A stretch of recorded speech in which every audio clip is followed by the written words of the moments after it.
Welcome to the Weird Library. I am the librarian. It is a pleasure to meet you here. Many have attempted, but failed, to visit through various means where you have merely stumbled. Indeed, the stars must be right, and the mists have waned. Do not let the strangeness of these walls concern you, nor the vast collection of its tomes. I have selected a particular tale in anticipation of your arrival.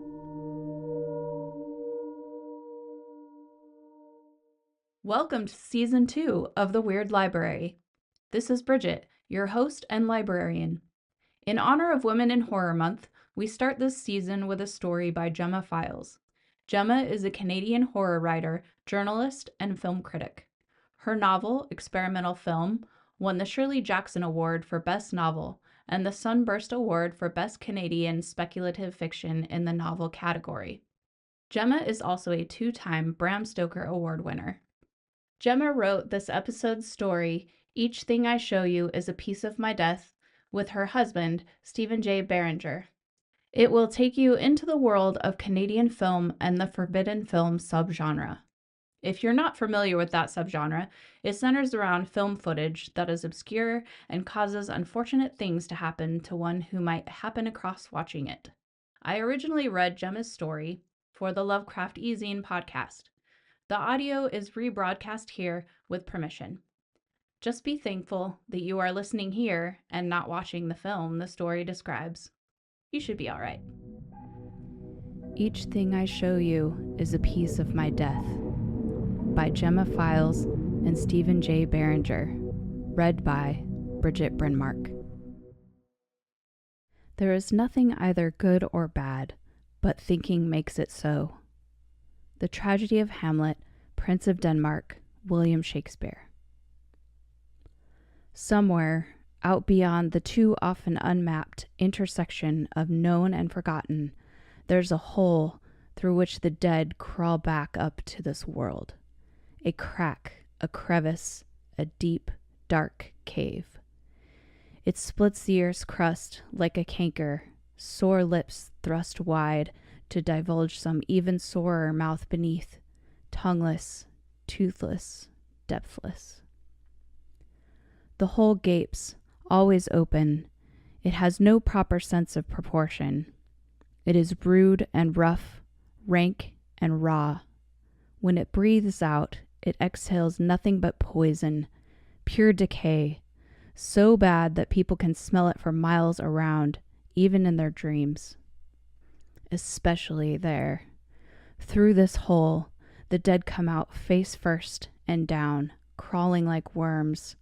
They grind their mouths into cold dirt, forcing a lifetime's unsaid words back inside again, as though the one thing their long, arduous journey home has taught them is that they have nothing left worth saying after all.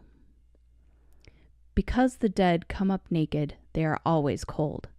Because they come up empty, they are always hungry. Because they come up lost, they are always angry. Because they come up blind, eyes shut tight against the light that hurts them so, they are difficult to see, unless sought by those who, for one reason or another, already have a fairly good idea of where to start looking. To do so is a mistake, though, always, no matter how good our reasons or intentions. It never leads to anything worth having.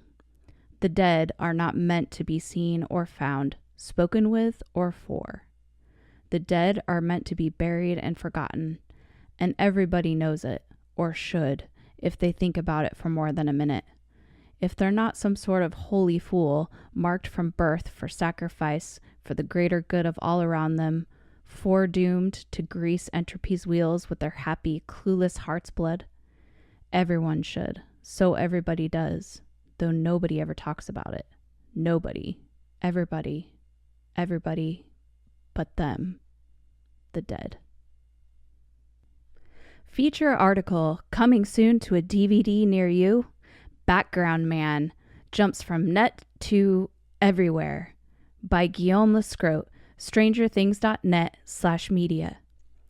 Moviegoers worldwide are still in an uproar over Mother of Serpents, Angelina Jolie's latest blockbuster, being pulled from theaters after only 4 days in wide release due to unspecified technical problems.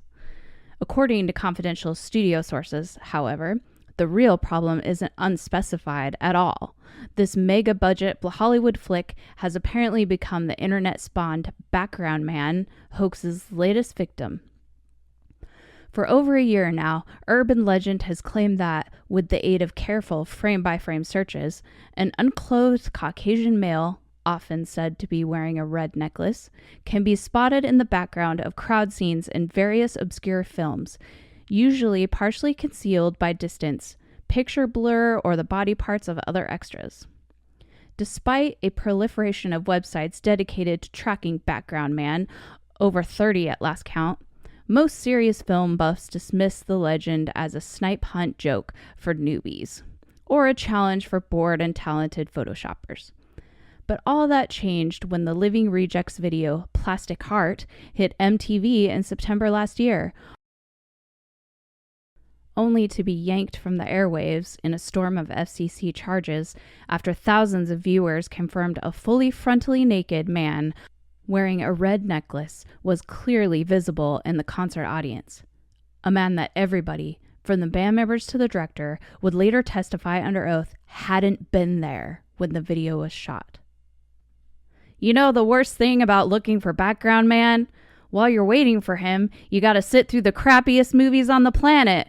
Come on, guy, pick an Oscar contender for once, would ya?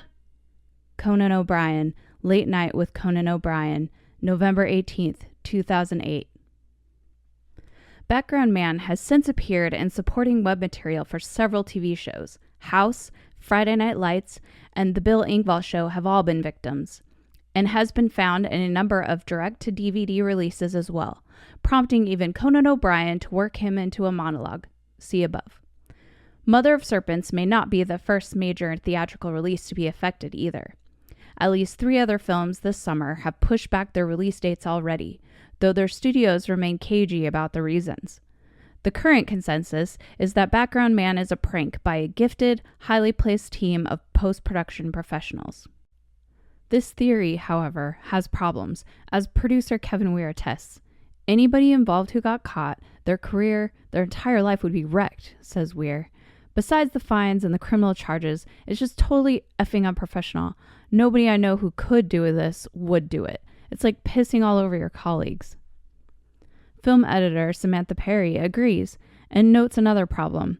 I reviewed at least 3 different appearances, and I couldn't figure out how any of them were done, short of taking apart the raw footage. These guys have got tricks or machines I've never heard of. Hoax or hysteria, the Background Man shows no signs of disappearing.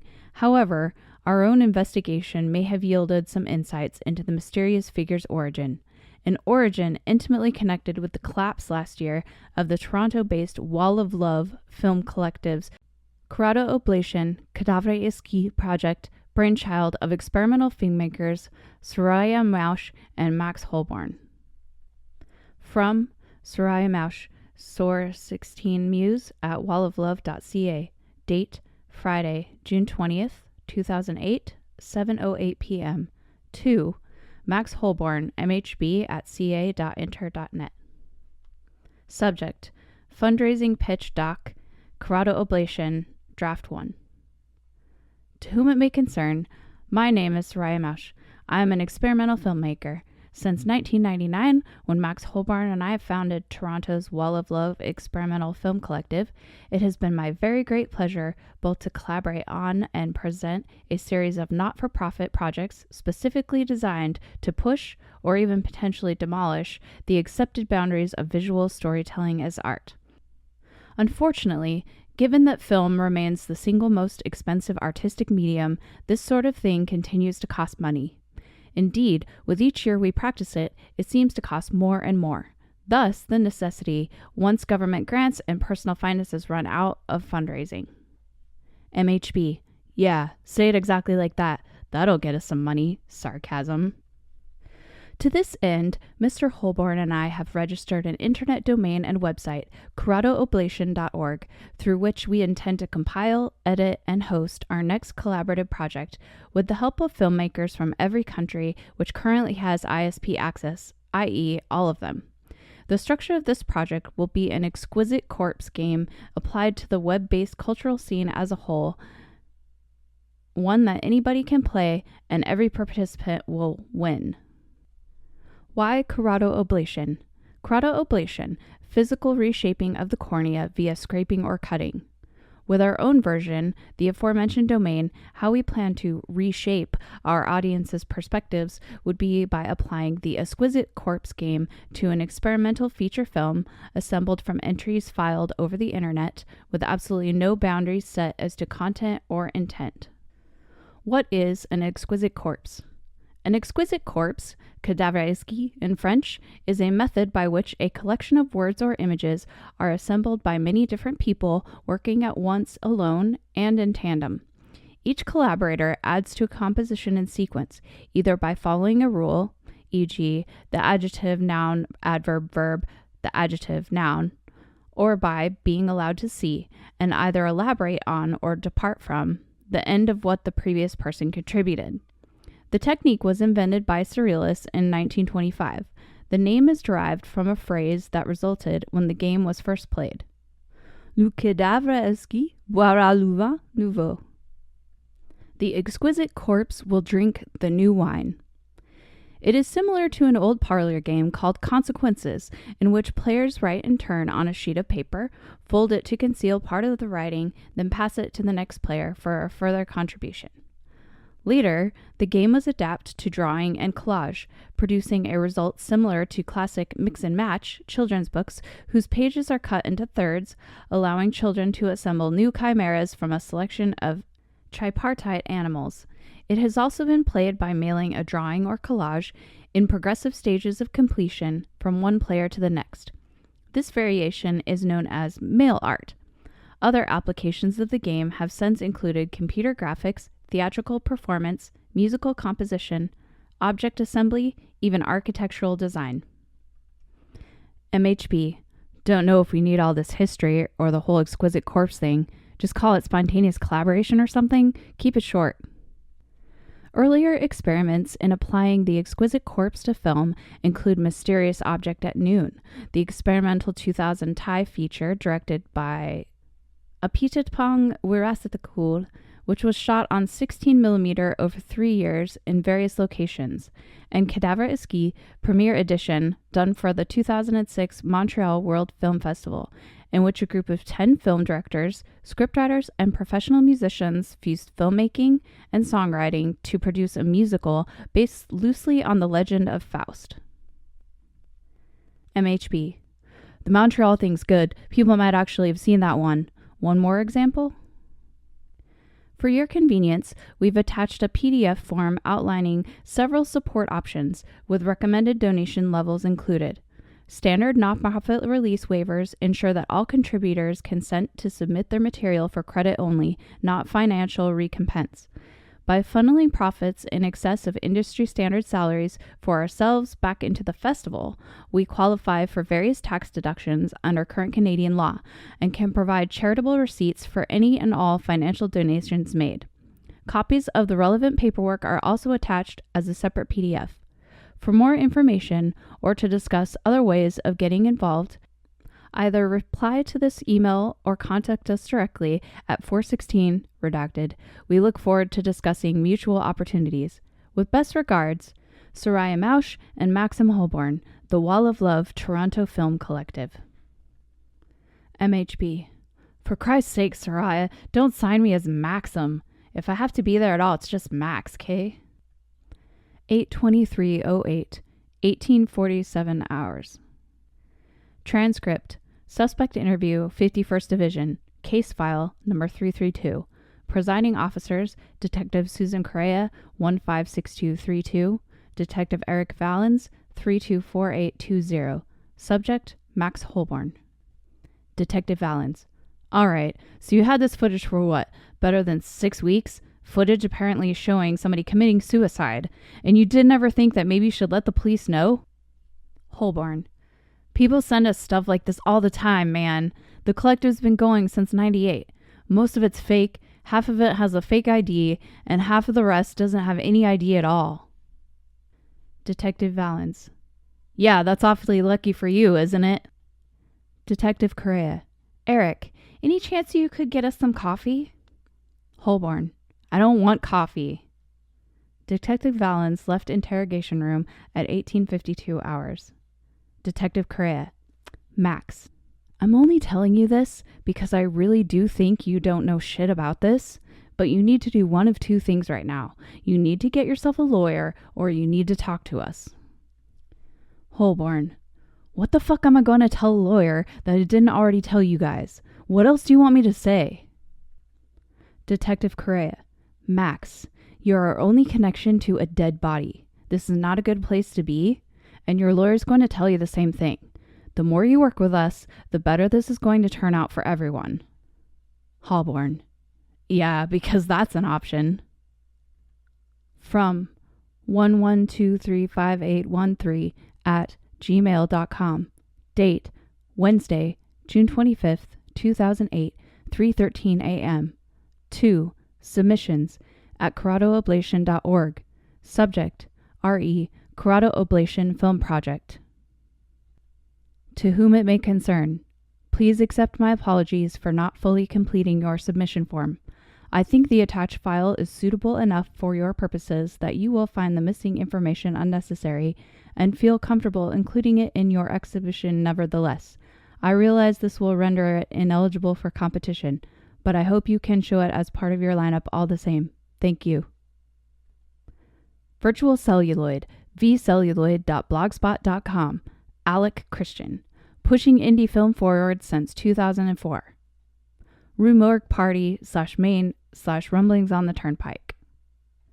July 23rd, 2008. Wall of Love, Big Ten launch party. Got to hang out with two of my favorite people from the scene last night at the Bovine Sex Club, Soraya Mausch and Max Holborn, the head honchos behind the Wall of Love Collective. The dedication these guys put into keeping their festivals going is nothing short of awesome, and last night's launch party for the next one was actually their 10th anniversary. Most marriages I know don't last that long these days. Doubly weird, given Max and Soraya are the rarest of things, totally platonic, best opposite-sex straight friends. For those who've been under a rock, re the local artsy-fartsy scene over each and every one of those 10 years. Meanwhile, here's a thumbnail sketch of the odd couple. First off, Soraya, Armenian, born in Beirut, World Vision supermodel type glamorous. Does music videos to pay the bills, but her heart belongs to experimentalism. Thing to remember about Soraya is she's not big on rules. When a York film professor told her she'd have to shift mediums for her final assignment, she ended up shooting it all on her favorite anyways, 8mm, then gluing it to 16mm stock for the screening. This is about as crazy as Stan Brakhage gluing actual dead-ass moths to the emulsion of his film Mothlight. And if you don't know what that is either, man, just go screw. I despair of you. Then there's Max, white as a sack of sheets, Canadian as a beaver made out of maple sugar, meticulous and meta, uber interpretive. Assembles narratives from found footage, laying in voiceovers to make it all make a sort of sense. Also, a little OCD in the hands-on department. This dude tie-dyes his own films by swooshing them around in food color while they're still developing, then bakes them by running them through a low-heat dryer cycle, letting the emulsion blister and fragment. The result? Some pretty trippy shit, even if you're not watching it stoned. Anyways, with fest season coming up fast, M and S are in the middle of assembling this huge film collage made from snippets people posted chain letter style. You might think this sounds like kind of a dog's breakfast, and from any other self-proclaimed indie genius, you'd be right. But S took me in the back and showed me some of the files they hadn't got to yet, and man, there's some damn raw footage in there, if you know what I mean. Even freaked her out. So if you're looking for something a little less Saw and a little more Unchen and Dallo, check it out. October 10, The Speed of Pain. From Soraya Mausch, Soar 16 Muse at walloflove.ca. Date, Wednesday, June 25th, 3:22 p.m. 2. Max Holborn, MHB at cainter.net. Subject, check this file out. Max, sorry about the size of this file. I'd normally send it to your edit suite, but it's got some kind of weird formatting, missing some of the normal protocols. I don't have time to dick around with your firewalls. Anyway, you need to see this. Get back in touch with me once you have. From Soraya Mausch, Source 16 Muse at walloflove.ca. Date, Wednesday, June 25th, 3:24 p.m. 2. Max Holborn, MHB at ca.inter.net. Subject, apology follow-up. Max, realized I might have come off a little bitchy in that last message. Wanted to apologize. I know you've got a lot of shit on your plate with Liat. How'd the CAT scan go, by the way? Last thing I want to do is make your life harder. You know how it goes when the deadline's coming down. Seriously, though, the sooner we can turn this one around, like ASAP, the better. I think this one could really break us wide open. If you could get back to me by 5 with something, anything, I'd be really grateful. Thanks in advance. See you Sunday either way. Soraya. From Max Holborn, MHB at ca.inter.net. Date, Wednesday, June 25th, 4:10 p.m. 2. Soraya Mausch, Source 16 Muse at walloflove.ca. Subject, RE, apology follow-up. S. CAT scan wasn't so great. Tell you about it later. Got your file. I'm about to review.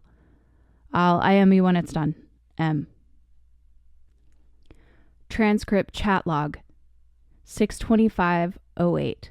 1626 to 1633. Max_HTB. Soraya, you there? Source 16 Muse. So what'd you think? Jesus, Soraya, WTF? Who sent this in? Even legal to show? I didn't get into this to go to jail. Message came in from a numbered Gmail account, no sig. Check out the file specs? Relax, Max. We didn't make it. No way anybody can prove we did. Got to be a digital dupe of a tape loop. Yeah, I looked at specs. These guys know tricks I don't. You can mass creation data stamp and properties to make it look blank, but not supposed to be any way to actually wipe that data out without disabling file. My guess is the original's at least 50 years old. Max, we can't not show this. Gotta get somebody to look at it first. I'm not hanging my ass out in the wind. Why don't we meet at Laszlo's? He can run it through his shit, see what pops up. Don't like him. His house smells like toilet mold. He's a freak.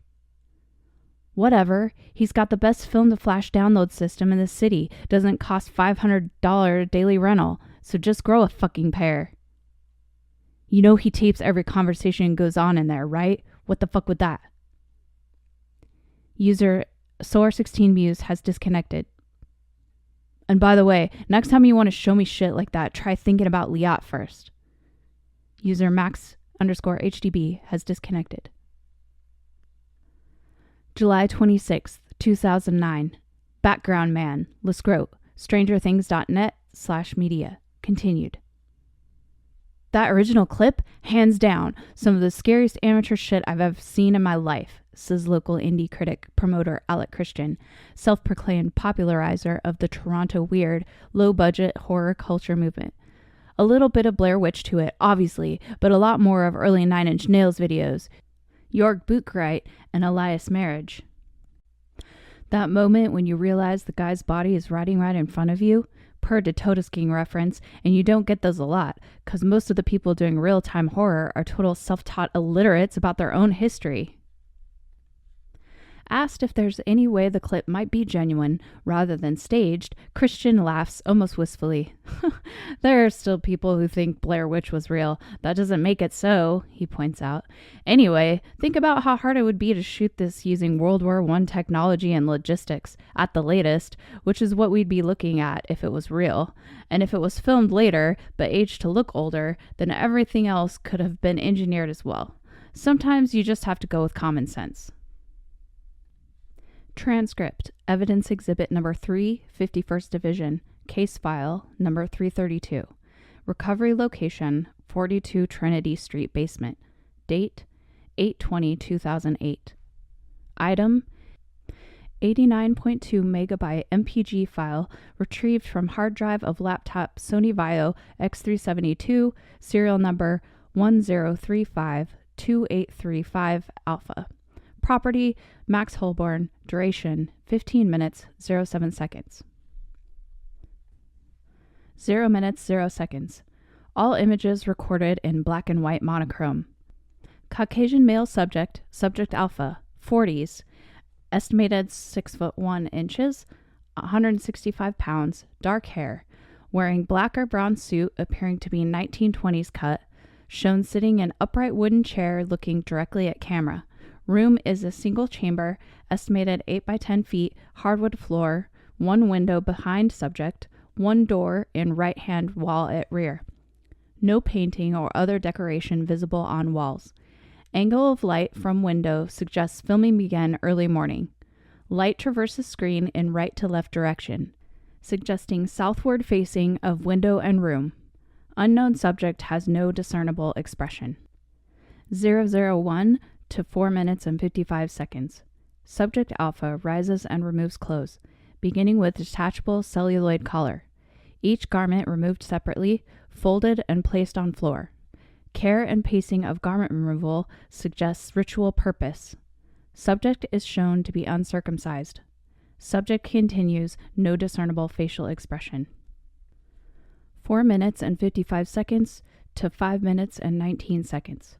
Subject alpha resumes seat and looks straight into camera without movement or speech. Enhanced magnification and review of subject's right hand reveals indeterminate object, most likely taken from clothing during removal.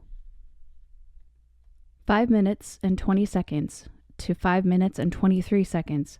Subject alpha opens object in hand, demonstrating it to be a straight razor. Subject cuts own throat in 2 angular incisions, traverse to one another. Strength and immediacy of blood flow indicates both carotid and jugular cut. Evenness and control of movement suggests anesthesia or psychosis. Review by special effects technicians confirms cuts too deep to have been staged without use of puppets or animatronics. Subject maintains lack of facial expression. 5 minutes and 23 seconds to 6 minutes and 8 seconds. Subject alpha's self-exsanguination continues until consciousness appears lost. Subject collapses in chair, head draped over back. 6 minutes 9 seconds. Estimated time of death for subject alpha. 6 minutes 11 seconds. Razor released from subject's fingers, drops to floor. 6 minutes 12 seconds to 13 minutes and 34 seconds. Clip switches from real-time pacing to time-lapse speed, shown by rapidity of daylight movement and day-to-night transitions. Reconstruction analysis specifies 87 24-hour periods elapsed during this segment. Subject's body shown decomposing at accelerated pace. 7 minutes 22 seconds. Primary liquefaction complete. Desiccation begins. Clothes left on floor have developed mold. 10 minutes 41 seconds. Desiccation largely complete. Rust visible on blade of razor. Fungal infestation on clothes has spread to floorboards. 13 minutes 10 seconds. Subject's cranium detaches and falls to floor. 13 minutes 17 seconds. Subject's right hand detaches and falls to floor. 13 minutes 25 seconds. Subject's left arm detaches and falls to the floor. Imbalance in weight causes remains of subject's body to fall off chair. 13 minutes 34 seconds. Decomposition process complete. Footage resumes normal real-time pacing. 14 minutes 41 seconds. Subject Bravo walks into frame from behind camera point of view. Subject Bravo's appearance 100% consistent in identity with initial subject Alpha, including lack of circumcision and identifiable body marks. Remains of subject Alpha still visible behind subject Bravo. 15 minutes 01 seconds. Subject Bravo bends down in front of camera and looks into it. Subject Bravo shows no discernible facial expression. 15 minutes and 6 seconds. Subject Bravo reaches above and behind camera viewpoint. 15 minutes, 07 seconds. Clip ends. Transcript. Evidence Exhibit Number 2, 51st Division, Case File 332. Recovery location, 532 Ossington Avenue. Basement residence, Laszlo P. Hurt. Date, 8/19/2008. Audio tape, property of Laszlo P. Hurt. Identification retroactively assigned to voices following confirmation from M. Holborn and S. Mausch of content. Voice 1, Mausch. See? Here it is! Never see it if you weren't looking for it. Voice 2, Holborn. Shit! He really does have his own place bugged. What's this for? Legal protection? Maybe, but I think it's really just because he wants to. Like this whole life is a big cumulative performance art piece. Sort of like in that Robin Williams movie where people have cameras in their heads and Robin has to cut a little film together when they die to sum up 50 years of experience. Yeah, that really sucked. I know, just keep it in mind, that's all I'm saying. Background noise, toilet flush. Voice 3, Hurt. Sorry about that. I haven't got new filters put in on the tap water yet. That's okay, Laszlo. Yeah, you want some helpful input? Try not patronizing me. Laz, come on. Yeah, okay. So I reviewed your file. And? First thing comes to mind is a story I heard through the post grapevine. One of those Boojum type obscurities the really crazy collectors go nuts trying to find. Though this can't be that, obviously. The clip would be way older, not digitized. People digitize old stuff all the time. Really? Yeah, Soroya? I get that, actually. Do it for a living, right? Look, the upshot is that you do have some deliberate image degrading going on here, so... I knew it was a fake. Thank Christ. I'm not finished. There is image degradation, but it wasn't done through any of the major editing programs. I've run your file through all of them and tested for the relevant coding, and this thing's about as raw as Digicam gets. I'm betting whoever sent this to you digitized it the old brute force way, like a movie pirate. Physically projected the thing, recorded it with a digital camera, saved it as your MPEG, and sent it to you as is. Whatever the distortions are, they're either from that projection or they were in the source clip all along. So, this could be a direct copy of that original clip you were talking about. The urban legend Boojum? Yeah, if you want to buy into that shit.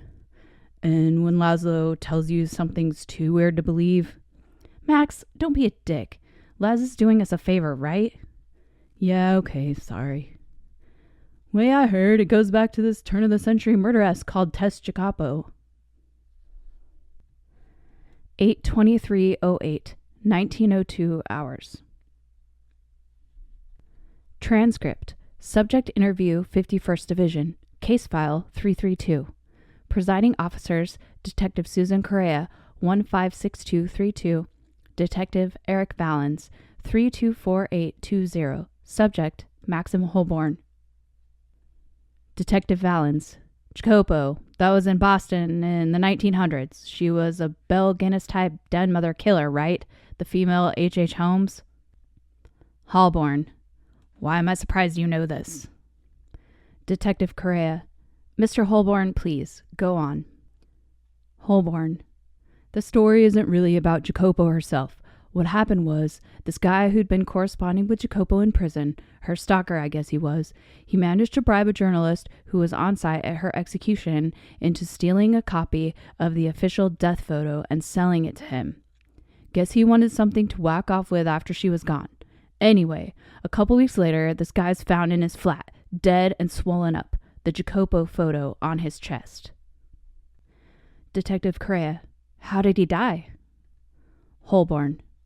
I don't think it matters. The point is, somebody there took a photo of the photo, and that became one of the biggest murder memorabilia items of the 20th century. You know these guys, right? Kind of weirdos who buy John Wayne Gacy's clown pictures, shell out thousands to get Black Dahlia screen test footage, because they think they'll unearth some lost snuff movie they can show all their friends. Detective Valens. I'm not seeing what this has to do with your film clip, Mr. Holborn. Holborn. Okay, this is where the urban legend kicks in. See, Jacopo's mask slipped a bit during the hanging, so you can just barely see a sliver of her eyeball. And the story says, if you blow up and enhance the photo like 100 times original size, you're supposed to be able to see the eyeball, the reflection of what she was looking at when she died, like an asphyx. Detective Valens. Ass what? Holborn. It's the word the Greeks use for the last image that gets burned on a murdered person's retina, like a last little fragment of their soul or life force getting trapped there. Detective Correa. And under sufficient magnification, you're supposed to be able to see this? Holborn. Supposed to, yeah. Thing is, everyone who ever tried this, who actually tried blowing up their copy of the Jacopo photo, went nuts or died, unless they burned their photo before things got too bad. That's supposed to be why it's impossible to find any copies. Detective Correa. Why? What did they see? Holborn. How the fuck should I know? It's a spook story. Maybe they saw themselves looking back at themselves, whatever. The point is, it's not about what those people saw or didn't. It's about the kind of voyeuristic obsession you need to go that deep into this shit. And Laszlo said that was what the clip reminded him of. Somebody trying to make some kind of mind bomb was the term. An image that'd scar you so badly, the mere act of passing it on would be enough to always keep its power alive. Detective Correa. Why? Holborn. Excellent question, isn't it?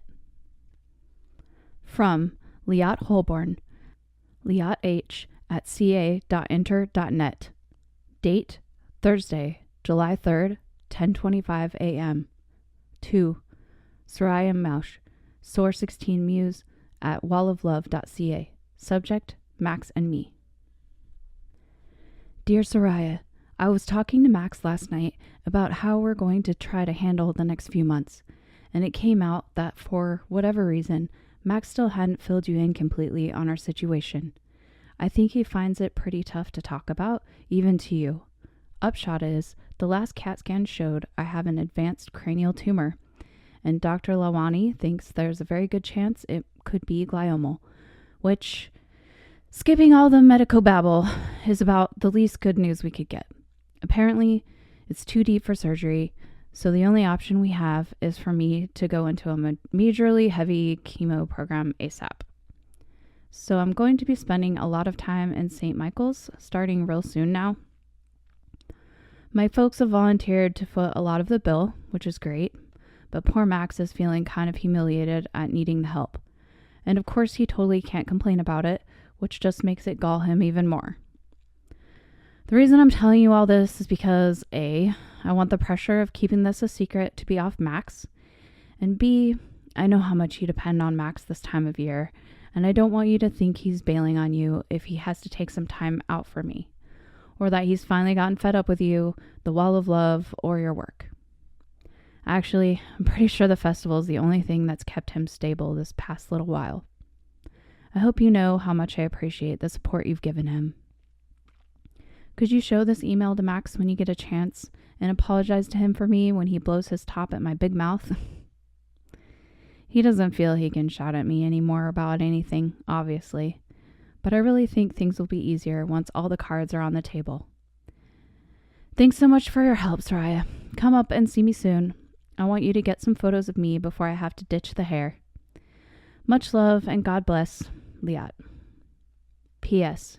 By the way, I'm also totally fine with accidentally seeing that thing you sent to Max, that file or whatever, so tell him that, okay? Impress it on him.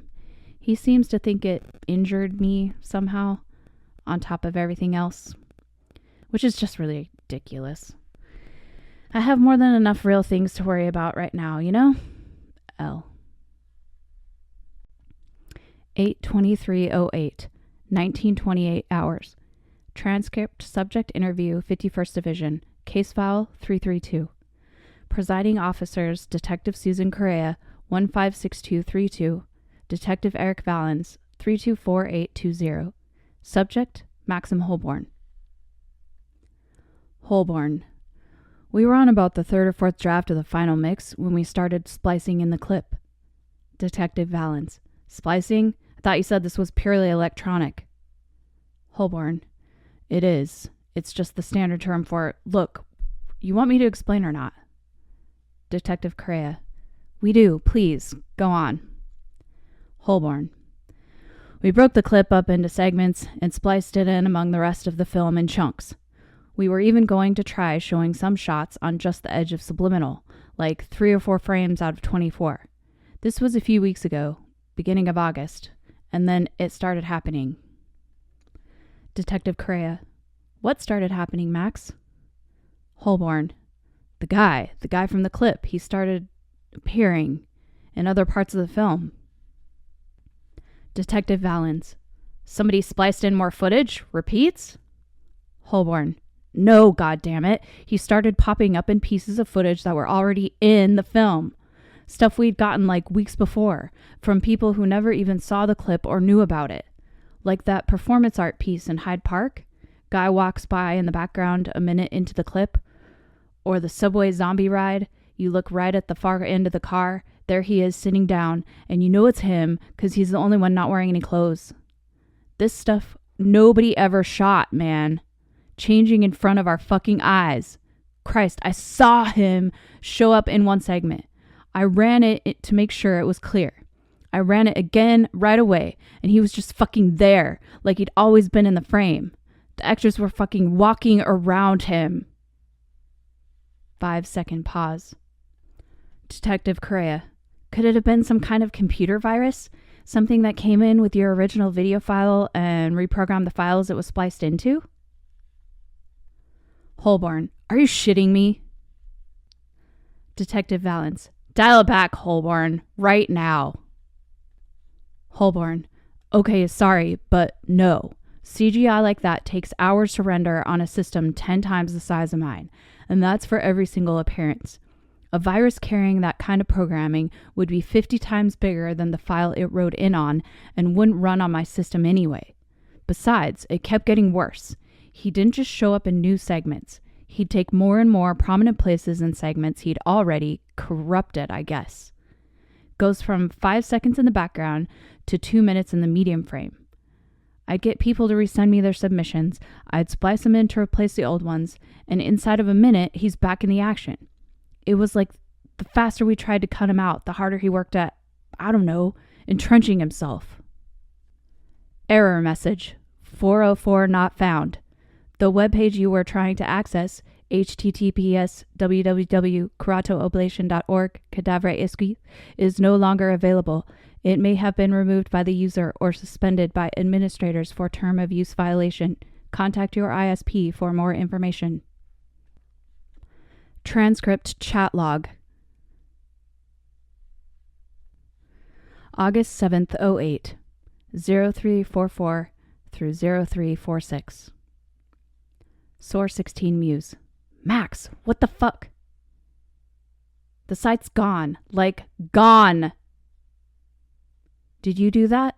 Your only other one with password. What the fuck, Max? We're supposed to be live tomorrow. Why? You there?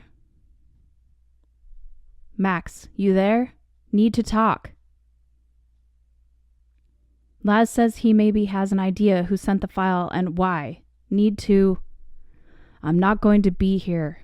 Back. Don't know when.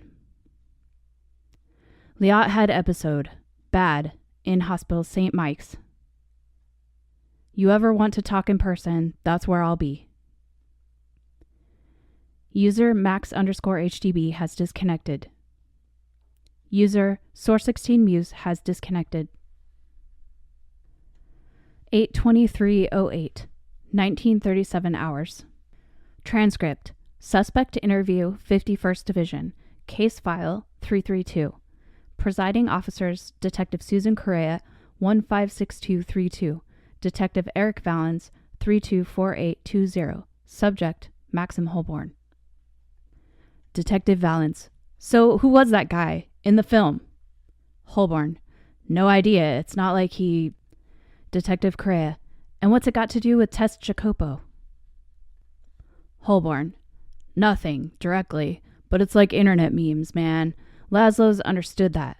Stuff gets around. Maybe this guy heard about the thing with the photo and thought, oh hey, wonder how that'd work with a moving picture. Maybe he just stumbled across the concept all in his lonesome, or by accident. I don't know, but he did it. Detective Valance. Did what, Holborn? Holborn. He put himself in there, made himself an asphyx. Detective Correa. So he could live forever? Holborn. Yeah, maybe. Or maybe just so he could not die. Maybe. 10-second pause. Holborn. Maybe he was sick, like really sick, or sick in the head, or both. Maybe it just seemed like a good idea, given the alternative, at the time. Detective Correa. So what did happen to the Wall of Love mainframe, Max? Holborn. I crashed it. I mean, I told people there was a big Avid crash and the whole server got wiped. Actually, I used a magnet. Like Dean Winchester in that Ghostfacers Supernatural episode. Detective Valance. What? Holborn.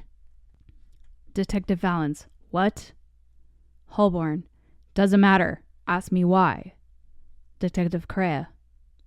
Why? Holborn.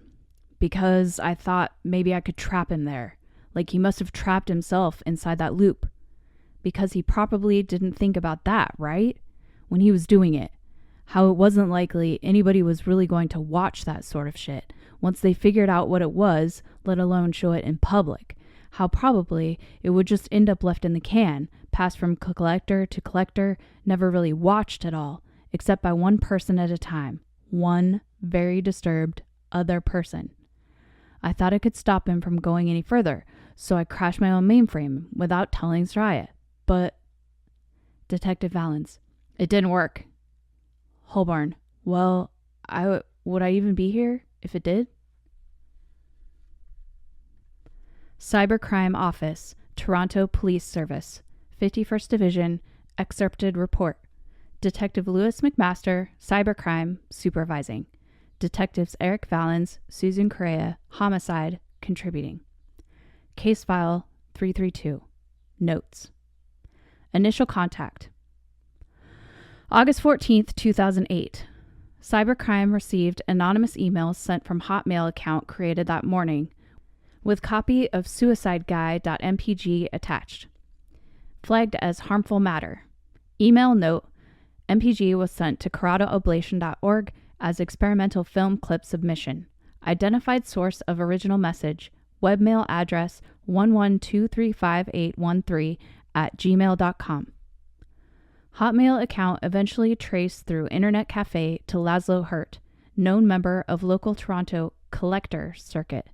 Hurt now missing, presumed deceased. EVSC. Investigation.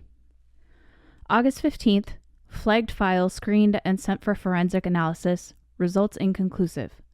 Source of original submission email traced to Google-owned server in Newark, New Jersey, United States of America. August 16th. Established contact with Detective Herschel Gowen of Newark Cybercrime Unit, who persuaded server admins to cooperate with investigation. Message backtracked and triangulated to establish physical location and address of originator machine. Address is confirmed as Unit B325 of Easy Shelf Storage Locker Facility, 1400 South Woodward Lane, Newark. Facility Manager, Mr. Silvio Galbi, provides name of renter, John Smith. Confirms unit prepaid for 6 months with cash. Mr. Galbi refuses to cooperate with search request without a warrant. August 18th. Warrant issued for search and seizure operation at 1400 South Woodward, Unit B325, by Judge Harriet Lindstrom. Operation executed under supervision of Detective Gowen. Contents of unit as follows. Unclothed body of unidentified male, Caucasian, estimated pre-mortem age mid-20s, seated on floor in pool of waste. 1 empty film canister. 1 35mm film projector set up to project upon unit interior wall. 1 35mm film reel mounted in projector, estimated 15 minutes in length, confirmed on site to be original of transmitted MPEG file.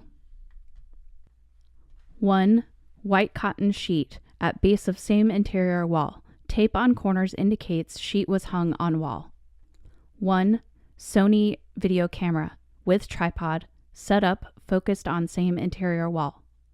1 TV monitor with built-in VCR and DVD player. 1 Dell laptop computer with built-in Wi-Fi modem. 1 Coleman oil lantern, fuel supply depleted. Pile of empty water bottles. 1 Black & Decker emergency brand power generator. 50-gallon gasoline containers, empty. 2 6-socket power bar outlets. 1 tube gun of industrial caulking sealant. Galby confirms he accepted illegal payment to lock unit on Smith's written instructions without confirming contents, in violation of state safety and insurance regulations. Galby arrested and cited. Forensics. Examination of laptop hard drive reveals series of webcam captures, which suggest basic chronology of events as follows. Unidentified male, UM, arrives in unit roughly 2 weeks before email sent to coronadoblation.org. UM uses video camera to record digital copy of original film reel from wall projection. Distortion visible and MPEG file caused by loose fabric in sheet. UM uses laptop to program recorded file into continuous video loop on DVD. UM arranges laptop and webcam to face DVD monitor, setting DVD on continuous play and webcam on indefinite record. UM remains seated in front of monitor for a majority of remaining time, urinating and defecating in place. Time signatures confirm he created MPEG file, wrote submission email, then waited until death was imminent to send it, on date above. Final action of UM on morning of death was to use sealant gun to caulk up door, rendering unit virtually airtight. This prevented odors from escaping unit and retarded decomposition by hindering evaporation of fluids from the body. Autopsy. Body shows no sign of struggle or restraint. Autopsy reveals primary cause of death as oxygen deprivation, aggravated by starvation and dehydration. Probable date of death on or around June 25, 2008, the date on which MPEG file was sent to coronadoblation.org. Corneas of victim preserved by airtight environment and found to be deformed on both exterior and interior surfaces, damage suggesting both physical and heat trauma to tissue.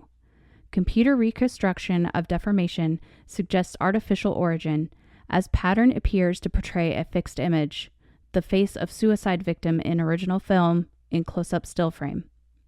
Pathologists unable to establish cause or method of corneal deformation. Recommendations.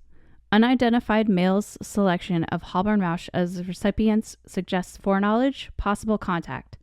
Recommend either Halborn or Mausch get brought in for further questioning. From Detective Herschel Goen, H. Goen, at newarkpolice.gov. Date, Thursday, August 21st, 7:20 a.m. To Detective Louis McMaster, louis.mcmaster at torpolservices.net. Subject, notification, evidence compromise. Louis, bad news. We had a fire in our station evidence locker last night. Looks like some meth really past its sell-by date may have spontaneously cooked off. Nobody hurt, but we lost some critical evidence on a number of cases, including, sorry to say, your film nut and the storage unit material. The film reel is melted, the laptop motherboard is gone, and most of the other equipment's unusable now. I've attached JPEGs to document the losses. I'm hoping this will be enough for your department to maintain provenance on your own stuff. Sorry again. Call me if you need to know anything not covered by the pictures. Herschel. 8/23/08, 1928 hours. Transcript. Suspect interview, 51st Division. Case file 332. Presiding officers, Detective Susan Correa, 156232, Detective Eric Valens, 324820. Subject, Maxim Holborn. Holborn. So I went home after crashing the mainframe, and I didn't go upstairs because I thought my wife was asleep, and I wanted to let her sleep because she'd been in pretty bad shape, you know. She only just finished her chemo. She hadn't gotten a lot of sleep. But then I turned on TMC to relax, and they were playing Richard Burton's adaptation of Dr. Faustus, which was made the year before I was born.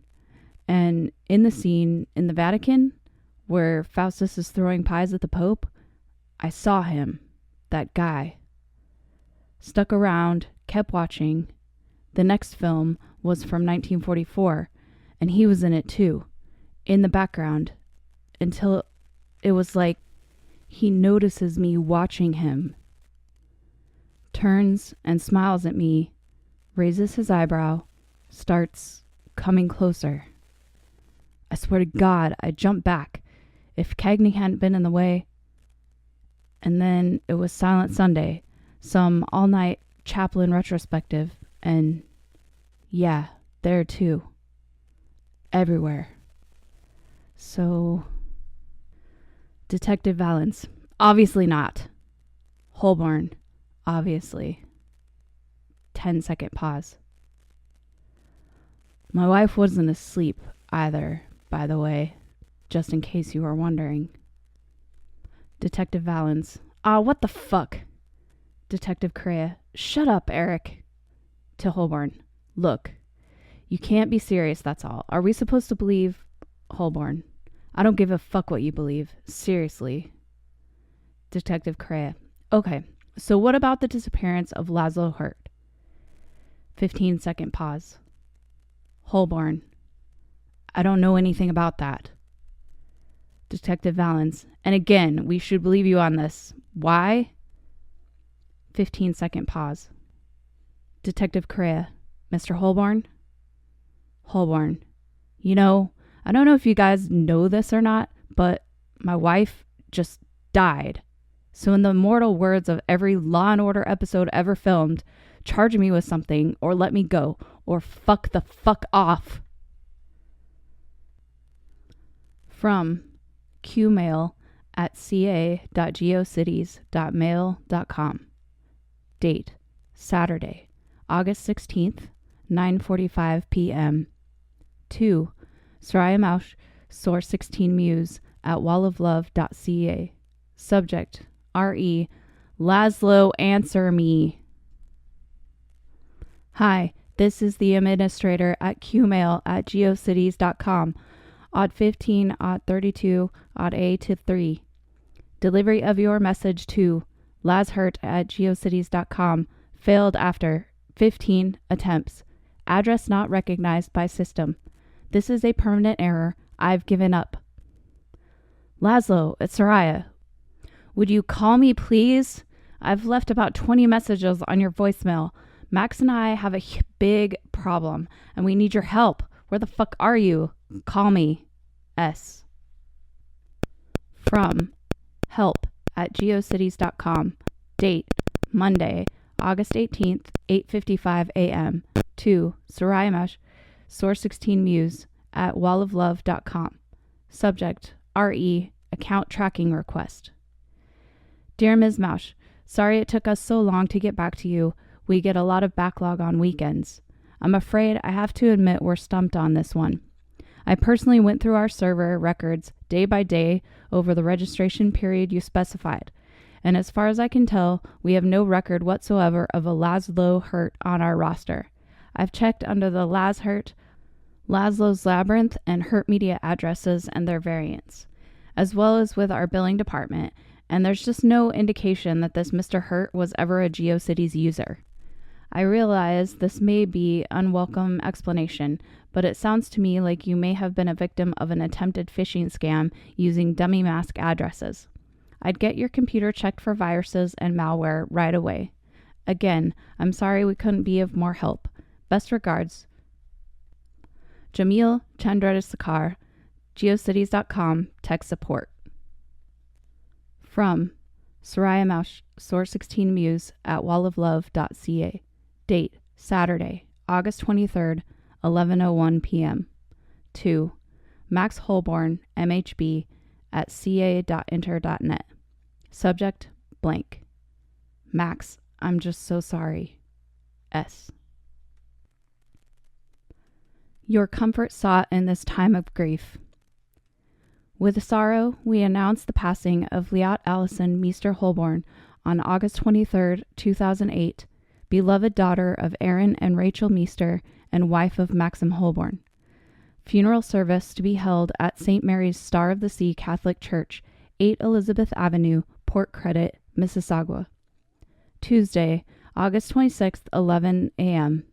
Commemorative reception to be held at the Meester Residence, 1132 Walden Road, number 744, 3 p.m. Confirmations only. From Max Holborn, MHB, at ca.inter.net. Date, Tuesday, September 2nd, 2:31 a.m. To Soraya Mausch, Source 16 Muse, at walloflove.ca. Subject, look closer.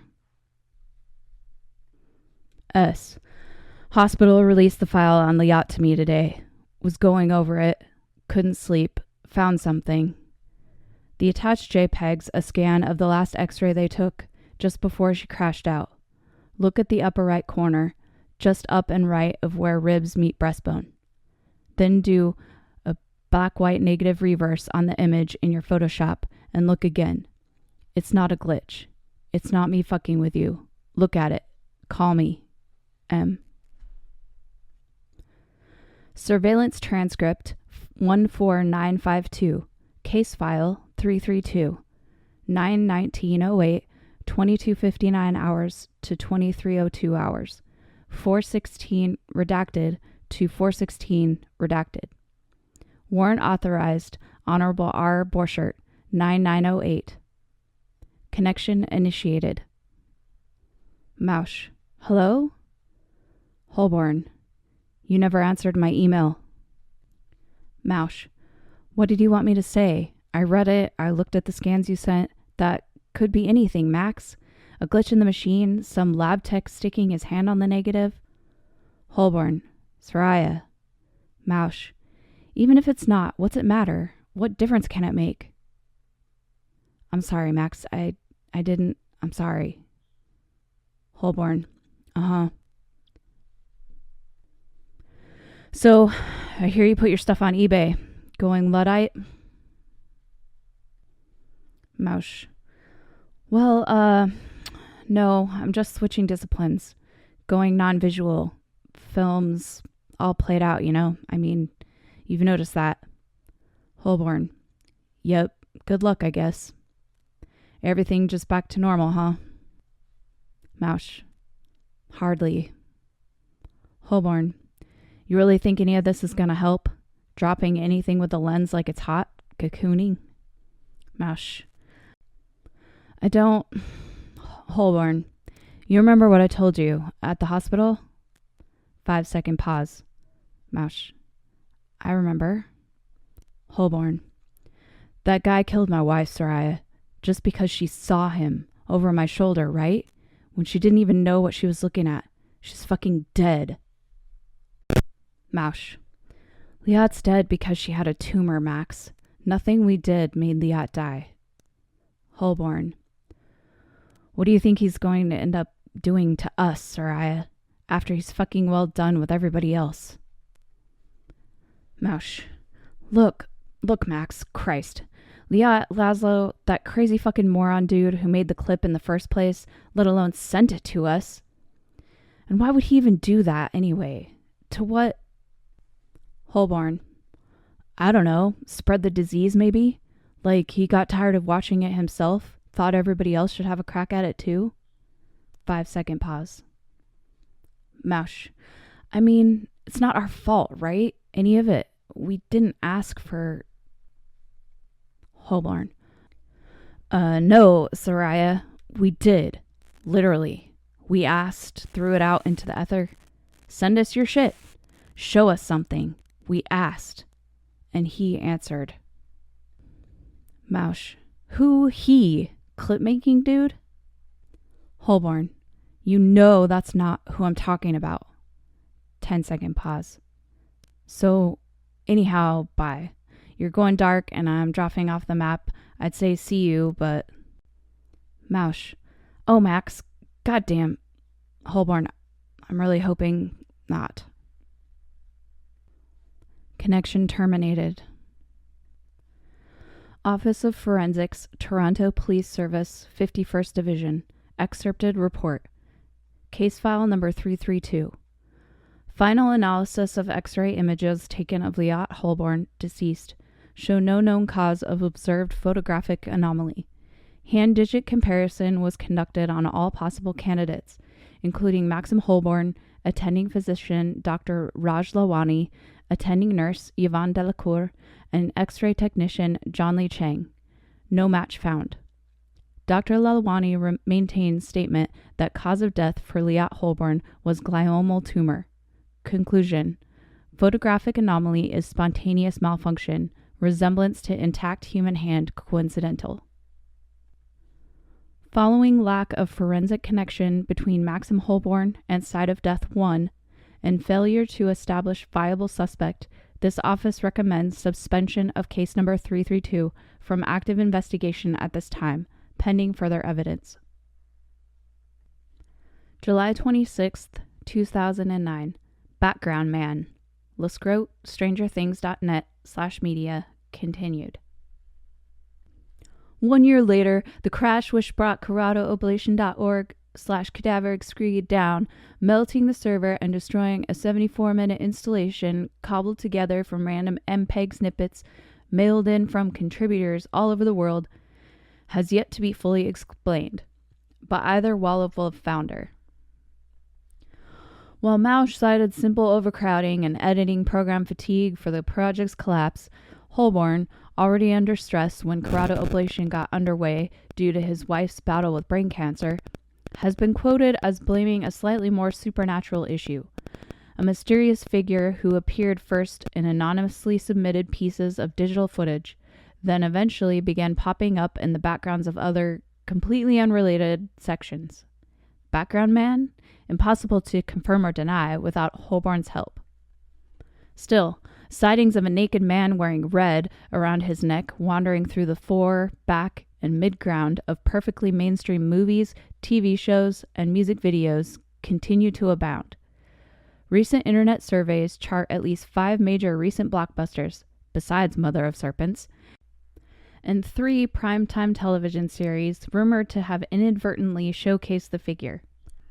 At the moment, the highly unlikely possibility of pan-studio collaboration on a vast alternate reality game remains unresolved, while at least 3 genuine missing persons reports are rumored to be connected with a purported background man personal encounter IRL. The meme, if meme it is, continues to spread. Neither Mausch nor Holborn could be reached for comment. And up they come, the dead, crawling through the hole with their pale hands bloody from digging, their blind eyes tight shut, and their wide open mouths full of mud. Nameless, faceless, groping for anything that happens across their path, with no easy end to their numbers. For once such a door is opened, who will shut it again? Who is there, alive, that can? No end to their numbers or their need. The dead who are never satisfied. The dead who cannot be assuaged. The dead who only want but no longer know what, or from whom, or why, or just how much, over just how long. Here in their hole which goes on and down forever, where time itself slows so much it no longer has any real value, can ever be enough.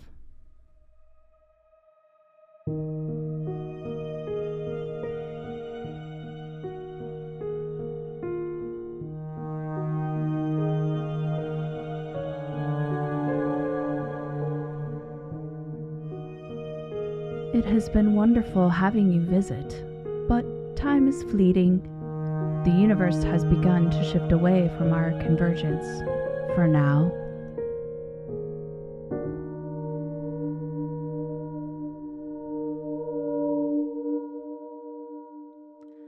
The Weird Library is produced by Dark Side of the Bridge Studios, LLC. Audio editing and music by Bridgette Brenmark. Did you know that you can get your very own Weird Library logo book bag? Check out all of our merch at www.weirdlibrary.com. All proceeds go towards producing episodes for the Weird Library. Other ways to help the podcast are to follow, rate, and review the Weird Library on your favorite streaming service. This really helps the show reach more people who will enjoy our stories. Your support is much appreciated, and thank you for listening.